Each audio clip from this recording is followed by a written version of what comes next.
What are the options available to Deputy President William Ruto in his race to State House amidst his broken political relationship with President Uhuru Kenyatta?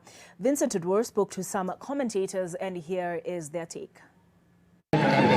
For a while now, Deputy President William Ruto has found himself sidelined in the running of the national government, a move that seems to be derailing his 2022 presidential bid. So during times of succession, sometimes the relations between a president and a vice president can become a bit strained. It is good if they work together, but you may find that a president thinks that his vice president should not be the person to succeed him, and you cannot compel that to happen. The DP has several options, but each with consequences.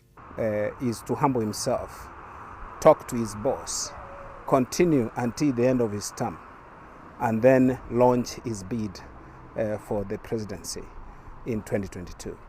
And that would also have its own ramifications, because as time goes by, and politics being about influence and being about struggle for power, and because he will not be having that power while in government, as it were, then he's likely to lose out by the time we get to 2022. The head of the government is not standing for re-election. You'll always find the deputy beginning to develop their own agenda, which is natural, especially if the head of the government does not seem to be directly supporting the deputy to take over. He can move out of Jubilee and form his own party now and campaign and build an opposition. You move out, you are no longer an insider, you become an outsider. And an insider, at least you have access to information, you will be part of the system.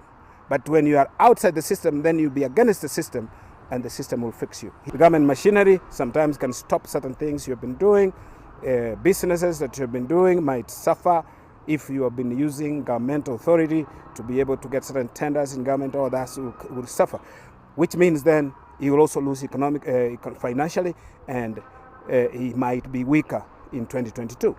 Kenya being a party democracy, every contender for the presidency has always been in charge of a party on whose ticket they contest. But Ruto seems to be losing his grip on Jubilee ahead of the 2022 elections. If the head of that particular government does not assign responsibilities to the deputy, then the deputy has to find other things to do because they have been elected into office. On which options Ruto will take, only time will tell. Vincent Udwar, NTV.